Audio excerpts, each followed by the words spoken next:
October 1942, the production floor of the Chevrolet Motor Division factory, Flint, Michigan. A vehicle rolls off the assembly line that looks less like an armoured car and more like a light tank. Someone has bolted 4 enormous tyres onto. It is nearly 18 feet long. It weighs 14 tons.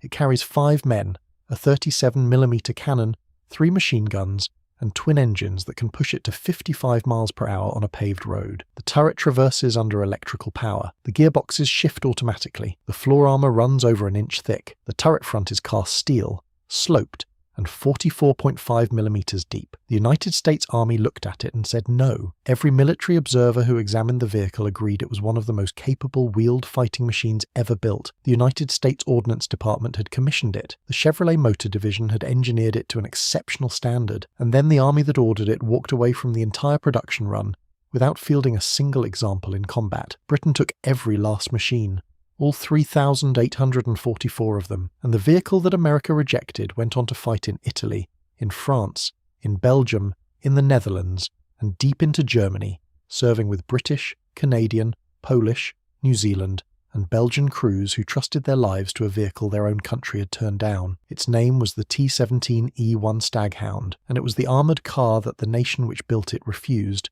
and the nation that inherited it loved. To understand why the Staghound existed, you need to understand the problem Britain faced in 1941. The western desert of North Africa had proven one thing beyond argument. Wheeled armoured cars were essential, faster than tanks, longer ranged and far less demanding on logistics. They gave commanders eyes far ahead of the main battle.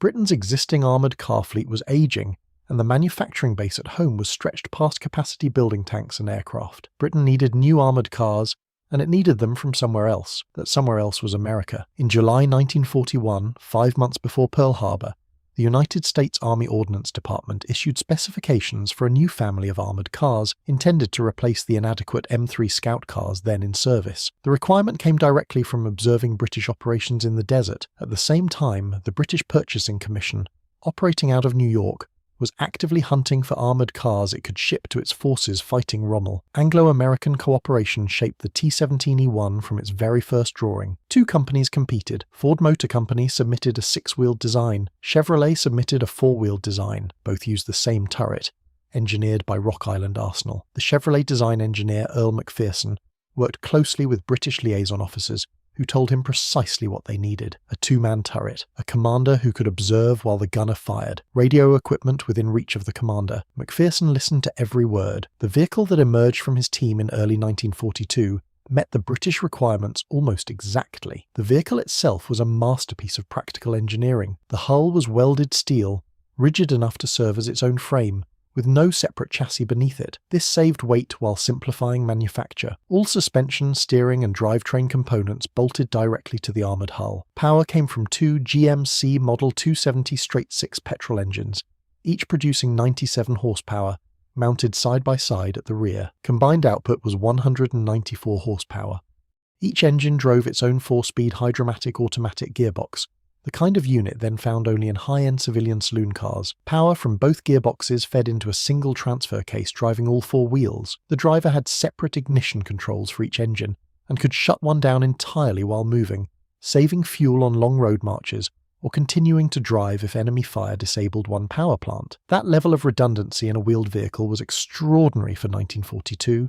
Armour was substantial. The turret front measured 44.5mm, sloped at 45 degrees, comparable to contemporary light tanks. The hull front reached 22mm. Floor armour ran to 12.7mm, which mattered enormously when the vehicle crossed ground the Germans had seeded with mines. The 37mm cannon was gyroscopically stabilised in elevation on early production models, meaning the gunner could engage targets with genuine accuracy even while moving. 3 machine guns provided all-round close defence. The turret rotated a full 360 degrees under electrical power at 18 degrees per second, with manual backup if the electrics failed. 103 rounds of main gun ammunition were carried, including armour-piercing and high-explosive. 5,250 rounds of .30 caliber ammunition supplemented them. Range was 450 miles on road with external fuel tanks fitted. Top speed was 55 miles per hour. The Ordnance Board examining the prototype called it a wheeled tank. That description was accurate,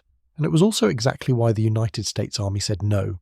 Now, before we get into where this vehicle actually fought and how British and Commonwealth crews turned a rejected American design into one of the most effective reconnaissance tools of the Northwest European campaign, if you are enjoying this deep dive into British and Commonwealth military history, hit subscribe. It takes a moment, costs nothing, and helps this channel keep going. In December 1942, the Special Armoured Vehicle Board, chaired by Brigadier General W.B. Palmer, issued its verdict. The United States Army would adopt the lighter Ford design that became the M8 Greyhound. The T17E1 was cancelled. Too heavy, too large, too complex for American cavalry doctrine, which demanded speed and agility above all else. The vehicle the board preferred weighed roughly half as much. Its turret was open at the top. Its floor armour was 6.4mm, but it was cheaper, faster to produce, and simpler to maintain in a supply system built around standardization. Britain asked for the entire production run to be diverted under Lend-Lease. Washington agreed. Every T-17E1 that rolled out of Flint, Michigan boarded a ship bound for British ports. The vehicle never served in North Africa. Production had begun too late, and the shipping pipeline was too long. The North African campaign ended in May 1943. By the time Staghounds reached frontline units, the Desert War was finished. Italy would be its proving ground instead. The 1st King's Dragoon Guards landed at Salerno in September 1943 and were among the first Allied troops into Naples. By the summer of 1944, they were pushing north through the ruined Italian landscape, with Staghounds leading the advance, probing for German positions across the Liri Valley and beyond. The New Zealand Divisional Cavalry Regiment received their Staghounds at Mahdi, Egypt in August 1943 and embarked for Italy the following month. They crossed the Sangro River in November 1943, fought at Ausonia in December, and endured the savage Cassino battles through February and March of 1944. A staghound named Pukeko was photographed pushing through the Atina corridor, Corporal Bill Holland at the wheel, the crew scanning ridgelines for German positions that could reach them with an 88mm shell. Nothing wheeled would stop that, but the Staghound's speed and range meant the crew could be somewhere else before the Germans completed their range calculations. The Carpathian Lancers Regiment of the 2nd Polish Corps served under Lieutenant General Ladislaw Anders, fighting from Monte Cassino through the liberation of Bologna. On May 11, 1944, the regiment began the assault on the Cassino Heights. By April 21, 1945, the Corps entered Bologna. Polish officers were photographed alongside Staghounds at the liberation, the vehicle that had carried their reconnaissance troopers across the full length of Italy, parked in a freed Italian city. Northwest Europe is where the Staghound's reputation was written in permanent ink. The Inns of Court Regiment, attached to the 11th Armoured Division, crossed to Normandy and drove inland immediately. C Squadron left the beaches on June 6, 1944, straight into the confusion of the breakout, tasked with reaching bridges before German engineers could destroy them. They operated ahead of the armoured fist of the 11th Armoured, through the Falaise encirclement, across the Seine, and into Belgium, finding routes and reporting enemy positions for the tanks that followed. They led the division across the Rhine in 1945, and linked up with Special Forces patrols pushing deep into Germany. The 11th Hussars, the armoured car regiment of the 7th Armoured Division, landed 3 days after D-Day. Within a week, they were fighting through the Normandy bocage. They led the great dash that followed the breakout, 200 miles in days. The Seine crossed, the Belgian border reached. Then came the grinding winter of 1944, patrolling between the Maas and the Juliana Canal, in conditions that tested every vehicle the Allies possessed. On May 3, 1945, the 11th Hussars led the 7th Armoured Division into Hamburg. They were the first British troops in the city, Staghounds at the head of the column. The Canadians went further than any other Commonwealth unit in placing their faith in this vehicle. The 18th Armoured Car Regiment, the 12th Manitoba Dragoons, equipped themselves entirely with Staghounds. 72 vehicles, no mix of types, just Staghounds, front to back, from commanding officer to last scout car. They landed on Juno Beach in July 1944 and never stopped moving. On August 22, 1944, a photograph was taken near Vimoutier of a Staghound rolling past a destroyed Tiger II heavy tank, the wrecked German machine lying on its side in a field, while the Canadian crew drove past without slowing. One armoured car, one Tiger II. The German vehicle weighed nearly 4 times as much. The Staghound kept moving. Lieutenant Colonel James Allen Roberts, commanding the 12th Manitoba Dragoons, became the leading authority on armoured car tactics in the Canadian Army. His regiment reached the Seine first among all Canadian units. They liberated Ostend. They liberated Bruges. They crossed into the Netherlands and pushed on toward Germany. In the mud of the Hochwald Forest in March 1945, the vehicle's weight finally counted against it. 2 Staghounds sank into the bog and could not be pulled free by any mechanical means the regiment possessed. The solution was practical and humiliating in equal measure. Horses, requisitioned from a German village, were hitched to the hulls and dragged them clear. The war diary recorded the event without comment. The dragoons moved on. Their war diary also recorded something more revealing, a simple observation from the men who had driven these machines from the Normandy beaches to the German border. The German army, they wrote, already had a very healthy respect for the Staghound. Its speed, its size, and its firepower had on many occasions proved effective when nothing else available would have been. On paper, the M8 Greyhound looked like the obvious choice: lighter, cheaper, faster to produce. The United States built more than 8,000 of them and distributed them to dozens of nations. They were everywhere. In practice, the Staghound offered things the Greyhound could not. Both vehicles mounted the same 37mm gun. Both reached 55 miles per hour on a road, but the Greyhound's turret armour was 19mm against the Staghound's 44.5. The Greyhound's floor was 6.4mm against the Staghound's 12.7. British crews who operated M8 Greyhounds lined the floors with sandbags against mine blasts. Staghound crews did not need to.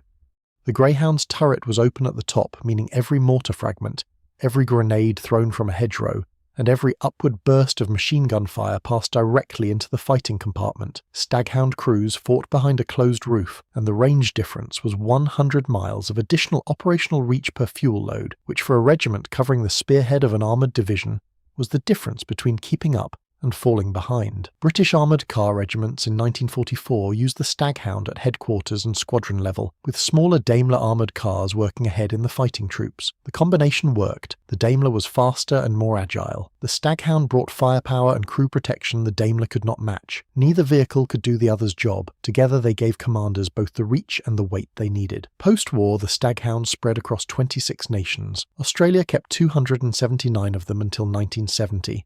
Finding them more reliable and easier to maintain than the tanks they replaced for training. Italy used them with the army and the state police until 1970. Israel operated 112 in the 1948 Arab-Israeli War. Lebanon fielded 56 from 1949 to 1983, where they were eventually 83, where they were eventually used by 8 different armed factions during the Civil War, including at least 3 separate militia organizations, and what remained of the National Army itself. The last operational Staghounds belonged to Rhodesia. In November 1965, as the country prepared its unilateral declaration of independence, soldiers dragged 2 surviving Staghounds out of storage. Parts were stripped from condemned hulls. 2 vehicles were made to run. They drove to Kariba to deter possible incursions across the border. A round was loaded into the 37mm cannon.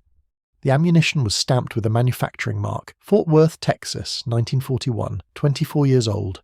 The gun fired once. The ancient breech protector was destroyed by the recoil. The round landed somewhere across the border. It was the last shot ever fired from a Staghound. October 1942. The production floor of the Chevrolet Motor Division factory, Flint, Michigan. A vehicle rolls off the assembly line that the United States Army has already decided it does not want.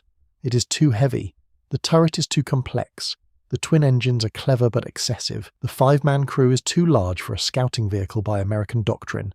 The price per unit is too high. Every criticism was accurate, and none of it mattered. It fought in the mountains of Italy when roads were too narrow for heavier armoured cars, and bridges were giving out under lesser vehicles. It led the dash across France when speed was everything. It dragged itself through Belgian mud, crossed Dutch rivers under fire, and rolled into German cities at the head of armoured divisions that had trusted it across 1,000 miles of war. 26 nations bought it second-hand and kept it in service for 40 years on continents it was never designed to serve. Its engineer, Earle MacPherson, went on to invent a suspension system now found in virtually every private car on the road. The United States built 3,844 Staghounds and used none of them in combat. Britain took every single one, put them in the hands of crews who needed them, and sent them where the fighting was hardest. That is not a bureaucratic accident.